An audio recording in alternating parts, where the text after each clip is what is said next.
잠깐 이게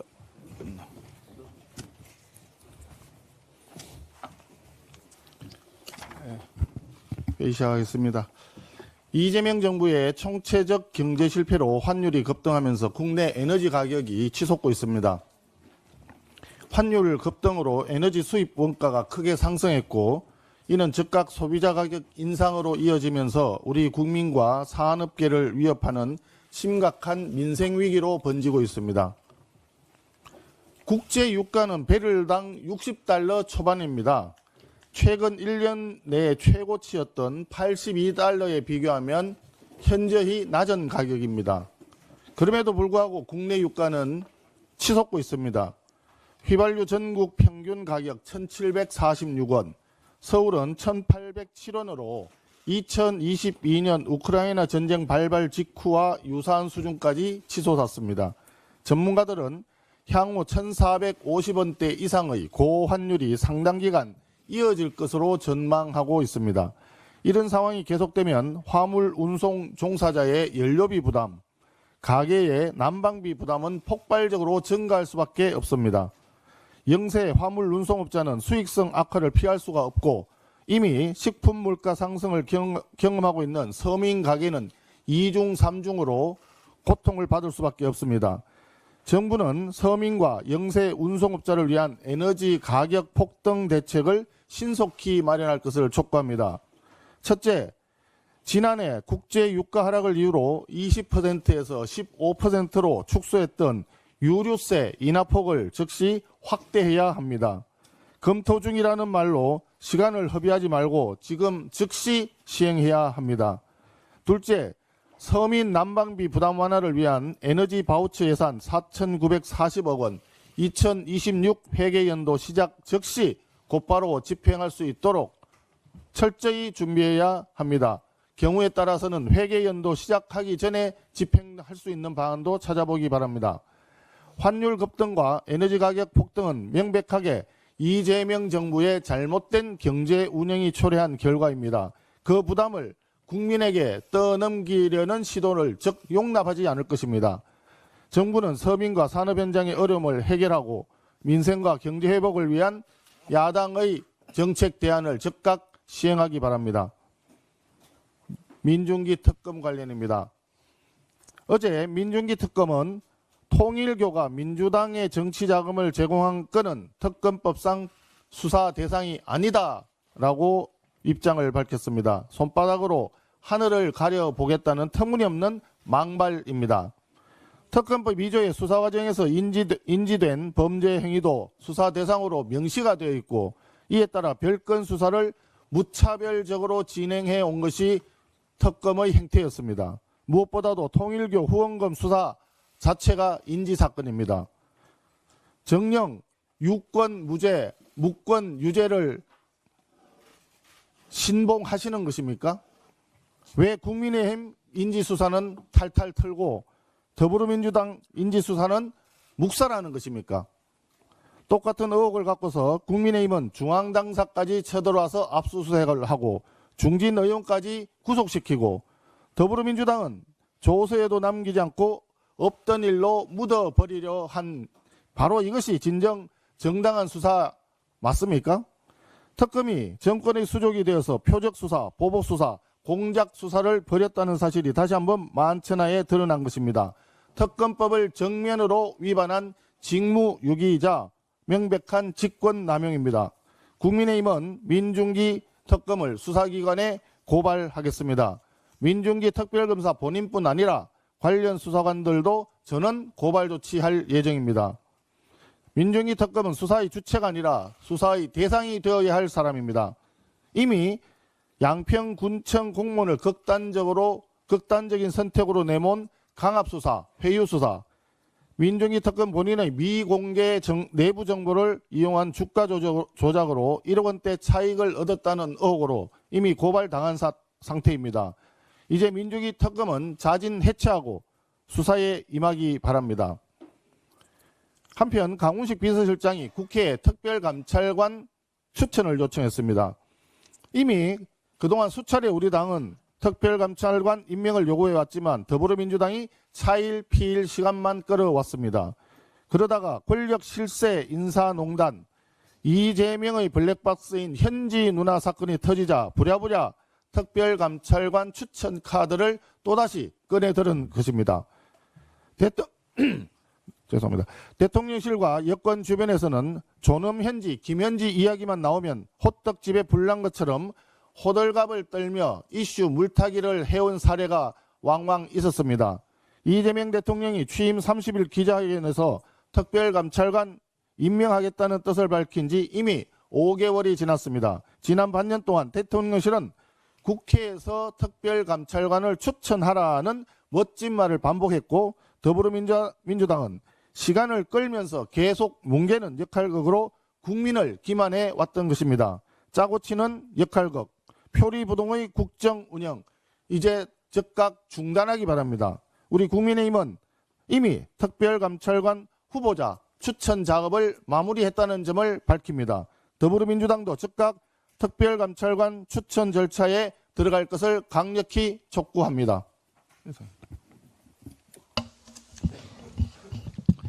예, 사무총장 정의용입니다.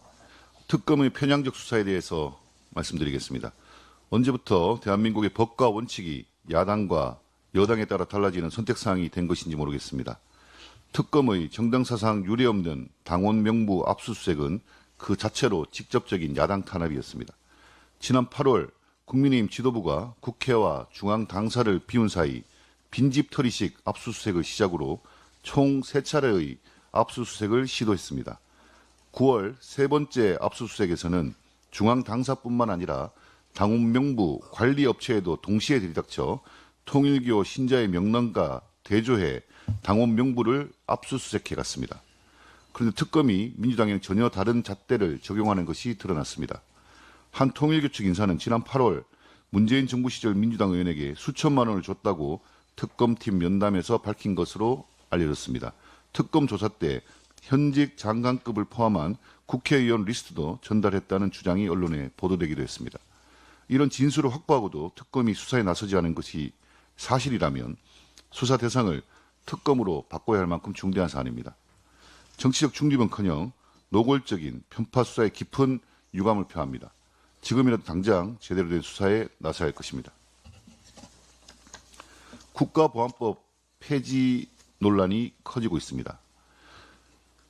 민주당 의원 중심으로 조국혁신당, 진보당 의원 등이 공동 발의한 국가보안법 폐지 법률안에는 죄송합니다. 국가보안법 폐지 법률안에 대해 국회 입법예고 사이트에는 10만 건이 넘는 의견이 달렸습니다.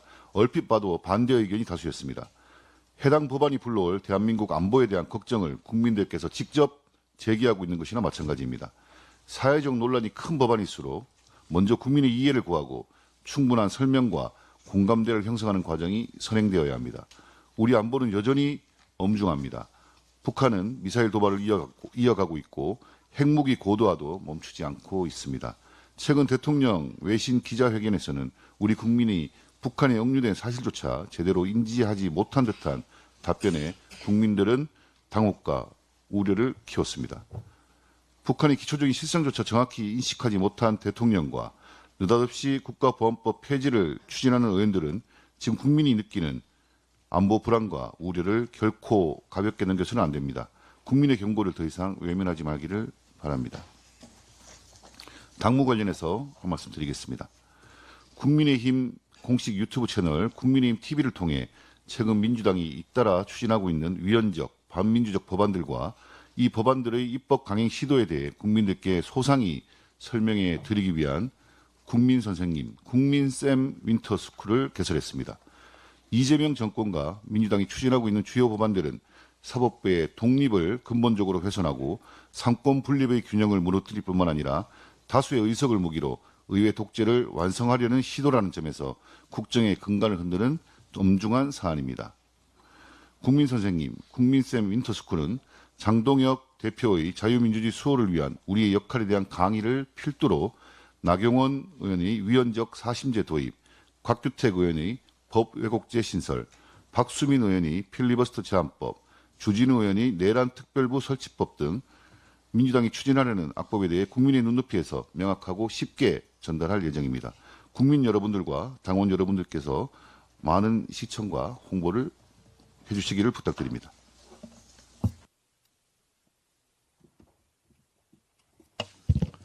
운영수석입니다. 어제 발표된 여론조사에서 국민 54%가 김현지 대통령실 제1부속실장에 대한 신원 확인이 필요하다고 응답했습니다.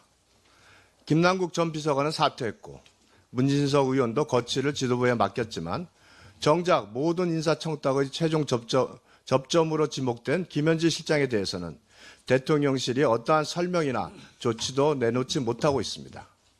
이는 이번 인사청탁 사안이 단순한 문자 해프닝이 아니라 이재명 정권의 인사 시스템이 비선, 밀실, 사적 네트워크로 작동하고 있다는 국민적 의심이 이미 굳어졌다는 방증입니다. 대통령실이 감찰했다고 하나 핵심을 비껴갔습니다.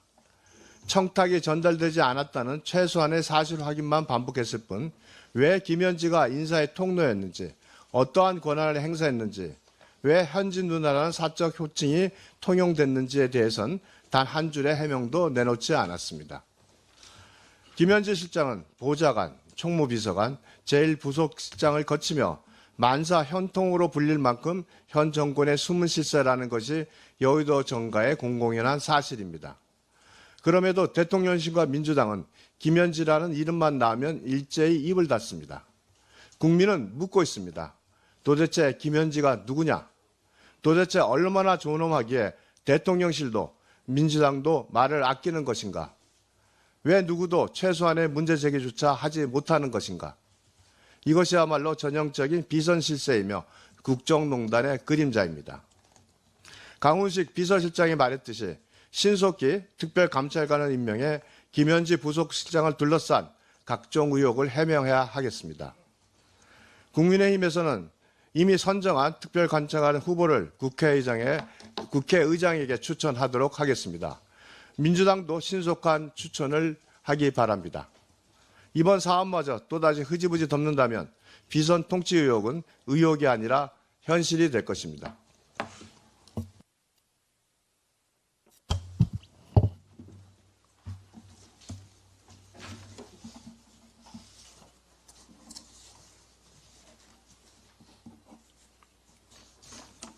정책수석입니다.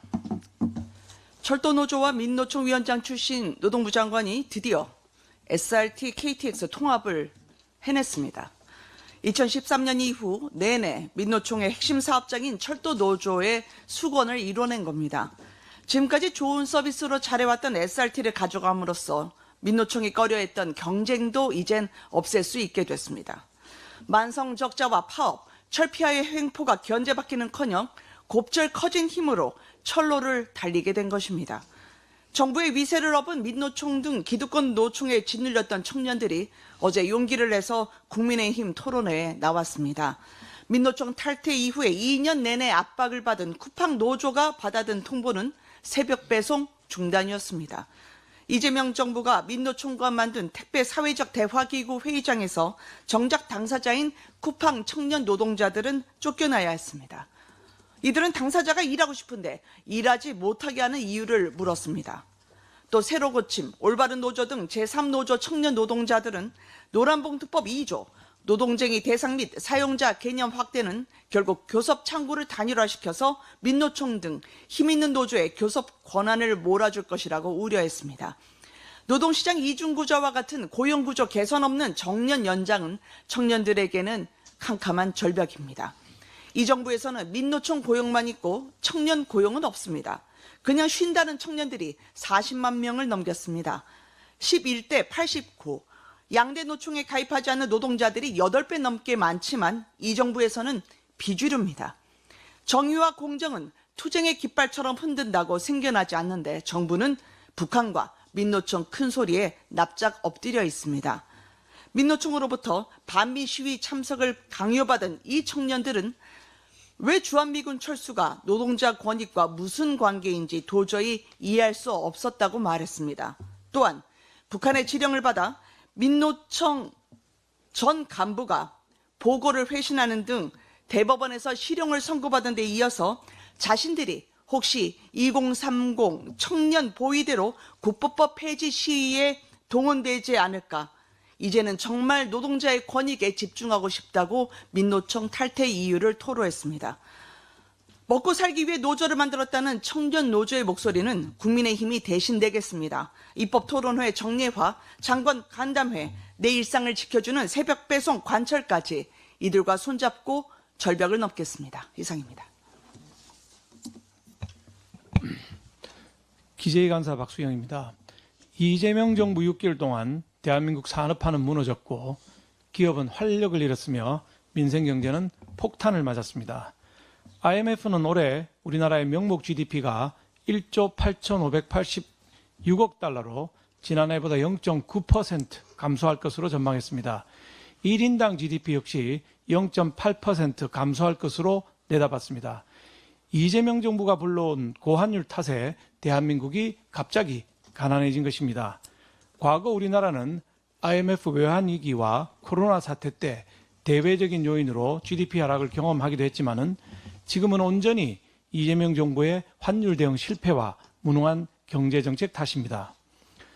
물가와 환율도 숨 넘어갑니다. 1,470원이 뉴노멀인 고환율 탓에 요즘 서울 기름값은 리터당 평균 1,807원입니다. 2,000원이 넘는 곳도 많습니다. 마트에서는 장보기가 무섭습니다. 쌀 20kg에 58,000원이나 합니다. 작년보다 10% 넘게 올랐습니다. 사과는 10개 28,000원이 넘고 고등어는 한 마리 6,500원 가까이 합니다. 가족이 차 타고 마트 가서 장을 보고 따뜻한 밥 한 번 먹기 부담스러운 세상이 되었습니다. 고용도 절벽입니다. 명문대 나오고 열심히 스펙 쌓아도 서류 광탈했다는 하소연이 주변에 수두룩합니다. 기업들은 사람 뽑기를 주저합니다. 어제 고용노동부 구인 배수 발표를 봐도 지난달 구직자 1명당 일자리는 0.43개에 불과합니다. 11월 기준 IMF 외환위기 이후 최저였습니다. 올해 누적 구직급여도 11조 5천억 원에 넘어서 역대 최고치를 넘어설 전망입니다. 청년들은 희망을 잃었습니다. 2030 비정규직 비율, 30대 쉬었음 인구, 30대 고용률 모두 역대 최악입니다. 부동산 정책은 내 집 마련을 포기하게 만들고 있습니다. 이재명 대통령은 지난 5일 서울 수도권 집값은 대책이 없다고 말했습니다. 3번이나 폭망 부동산 대책 내놓아서 대출은 꽉 막고 매매도 마음대로 못하게 만들어서 집값은 물론이고 전세와 월세를 천정부지로 띄워놓은 게 이재명 정부입니다. 그런데 대책이 없다니 대책이 아니라 염치가 없는 것 아닙니까? 기업과 소상공인도 너무 힘듭니다. 10월 산업생산 마이너스 2.5%, 설비투자 마이너스 14%, 건설기성 마이너스 21% 모두 최악의 수치입니다. 3분기 전국 집합상가 공실률은 역대 최고인 10.5%로 자영업자들이 줄줄이 폐업하고 있습니다. 그런데도 과세표진 하위 구간까지 무조건 법인세 인상을 밀어붙인 것이 이재명 대통령실입니다. 또 불법 파업조장법, 더 센 상법 등이 더해지니 요즘 사업하시는 분들 정말 살맛이 안 난다고 합니다. 이재명 정부는 IMF 등 국제기구와 전문가들이 수차례 재정 건전성과 재정 위기를 경고해도 미동조차 하지 않았습니다. 내년 국가 채무가 1,415조 원을 넘는데도 계속 현금을 살포하고 통화량을 늘려가고 있습니다. 이러니 원화의 가치는 더 떨어져서 물가는 치솟고 기업은 어렵고 나라 빚만 쌓여서 민생경제부터 무너지는 것입니다. 이재명 정부와 이재명 대통령의 경제폭정 멈춰 세워야 됩니다. 6개월도 너무 길었습니다. 우리 국민의힘이 앞장서서 공산 독재식 경제정책을 막아내겠습니다. 우리 국민의힘이 대한민국 경제를 정상화시키고 민생경제를 지킬 수 있도록 힘을 실어주시기를 간곡히 부탁드립니다. 보건복지 및 연금특위 간사 김미애 의원입니다. 최근 국회 연금특위 자문위에서 미적립 부채 추계 및 공개 여부가 쟁점이 되고 있습니다. 미적립 부채는 가입자에게 지급해야 할 총 연금액에서 현재 적립금과 향후 보험 수입을 제외한 차액으로 당장 갚아야 할 빚은 아니지만 미래 세대가 짊어져야 할 잠재적 부채로 평가됩니다. 2021년 국민연금연구원은 향후 70년 기준 1,735조 원으로 추산했고 국회 예산정책처도 지난 6월 2,490조 원에 달했던 70년 기준 미적립 부채 규모가 최근 모수 개혁을 통해 1,820조 원으로 줄어들었다고 밝힌 바 있습니다. 다만 우리 정부는 미적립 부채를 공식적으로 인정하지 않습니다. 정확한 추계가 어렵고 공개 시 과도한 불안감을 조장할 수 있으며 미국, 일본, 캐나다 등도 공개하지 않는다는 이유로 공개 실익이 없다는 것입니다. 그러나 우리는 상황이 다릅니다. 당장 개혁하지 않으면 다가올 미래에 큰 위기가 닥칠 것이 자명하고 개혁 방향에 따라 미래 세대가 감당할 수 없는 부담을 지게 될지도 모릅니다. 말 그대로 시한폭탄이 될 수 있다는 겁니다. 무엇보다 연금개혁은 사회적 합의가 중요합니다. 가능한 한 많은 정보를 투명하게 제공하여 국민 스스로 판단할 수 있도록 해야 합니다. 정확한 데이터에 기반한 공개가 공론장의 출발점입니다. 게다가 지난 2007년 노무현 정부 연금개혁 소득대체율 60%에서 40% 인하 당시 유시민 장관은 미적립 부채를 언급하며 개혁 필요성을 설명한 바 있습니다. 지속가능성, 미래세대 부담, 구조적 재정 위험을 있는 그대로 밝히는 것이 개혁의 첫걸음이고 정확한 진단 이에 올바른 개혁도 가능할 것입니다. 모두가 절박함과 책임감으로 개혁 논의에 동참해 주실 것을 요청드립니다. 한편 국민연금 환율 방어 수단 논란이 지속되고 있습니다. 정원경 복지부 장관은 환율 변동이 수익성에 영향을 주기 때문에 환율 안정 목적의 외환시장 사자협의체 참여가 문제없다고 해명했습니다. 그러나 국민연금 의사결정은 수익성을 최우선 원칙으로 하여 정치적으로 완전히 독립적이어야 합니다. 어떤 해명을 한다 해도 사자협의체 참여는 그것을 담보할 수 없고 정권의 입김이 들어갈 수밖에 없는 구조입니다. 각 개인의 목숨과도 같은 노후 자산이지 정권의 비상금이 되어서는 안 됩니다. 기금 운영의 독립성을 흔들린다는 의심만으로도 연금 전반에 대한 신뢰가 크게 훼손될 수 있습니다.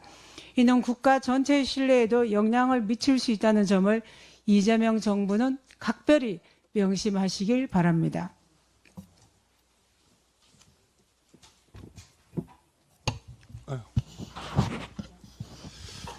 예, 정무위원회 간사 강한 대한민국 강민국입니다.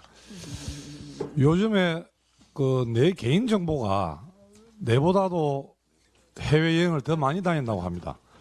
연이은 대형 해킹 사태와 개인정보 유출의 충격이 고스란히 담긴 말이죠.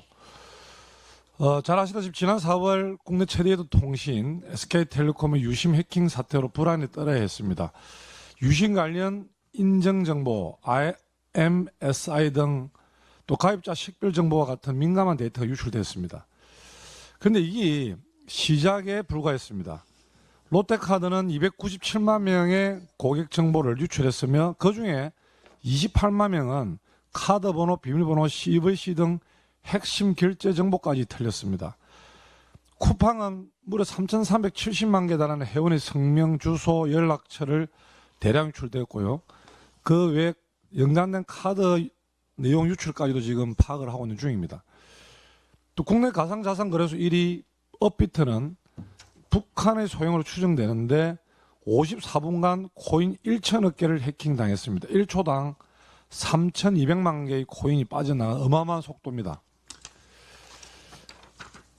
이 금융권 보안 사고는 국민의 재산이 직접적으로 침해받는 중대한 사고임을 고려할 때 다시는 이와 같은 사고가 반복되지 않도록 거기에 상응하는 제재가 반드시 수반되어야 됩니다. 현행 가상자산법상 업비트와 같은 가상자산 사업자는 해킹 사고 시 별도의 보고 의무가 없다는 맹점을 보완하고 전자금융업자와 동일하게 해킹 사고에 대한 무과실 책임을 부여하는 등 다양한 보완책을 고민해야 합니다. 우리 국민의힘은 국민의 정보와 재산을 지키기 위해 고민하고 신속히 해결 방안을 강구하겠습니다. 예, 외통위 간사 김건희입니다. 지난 일요일 정부는 이재명 정부 6개월 성과보고 간담회를 열었습니다. 정부는 이 자리에서 한미 관세 협상을 외교 분야 대표 성과로 자화자찬을 이어갔습니다. 그러나 관세 협상 MOU와 대미 투자 특별법은 내용을 들여다볼수록 국민 경제 전반에 미칠 충격과 잠재적 문제가 드러납니다. 관세 협상 MOU상 3,500억 달러 투자와 민간이 약속한 1,500억 달러 투자를 합쳐 향후 10년간 연평균 약 500억 달러가 미국에 투자됩니다. 반도체, 조선, 에너지, AI 등 미래 핵심 산업의 투자 중심이 국내에서 미국으로 이동하게 되는 것입니다. 그렇게 되면 10년 후에는 우리나라는 산업 공동화와 청년층 일자리 축소로 고통받게 될 것입니다. 또한 정부는 연 200억 달러 투자 중 150억 달러를 한국은행 외화자산 운용 수익으로 충당하겠다고 합니다. 2023-2024년 기준 실제 운용 수익은 약 12.8조 원, 즉 88억 달러로 정부가 제시한 규모의 절반도 되지 않습니다. 결과적으로 투자 지원 부족분은 국채 발행 등으로 충당할 수밖에 없습니다. 이러한 일이 수년간 계속되다 보면 국가 재정에 위기를 불러올 수도 있습니다. 또한 대미 투자로 인한 달러화 수요 증가는 환율을 비정상적으로 올려 우리 경제에 지속적 충격을 줄 가능성이 있습니다. 작금의 환율 불안도 기업이 대미 투자를 위해 달러 수익을 국내로 갖고 오지 않는 한편 민간은 환율 상승을 바라보고 미장 투자 등 달러 보유를 선호하게 되기 때문으로 보입니다. 그래서 지금은 정부가 자화자찬할 때가 아닙니다. 관세협상 MOU 이행 과정에서 어떠한 문제가 나타날지 소상히 밝히고 상세한 대책을 부지런히 마련해 국민 앞에 내놓아야 할 때입니다. 그래서 국회 동의 과정이 필요한 것입니다. 마지막으로 대통령실은 이번 간담회에서 한미연합훈련 축소는 남북대화 재개를 위한 협상 카드로 활용하지 않겠다고 밝혔습니다. 이는 그동안 정동영 통일부 장관이 주장해온 내용과 배치됩니다. 정동영 장관은 더 이상 정부 입장에 혼선을 초래하지 말고 외교안보팀이 한 목소리를 낼 수 있도록 언행에 신중을 기해야 할 것입니다.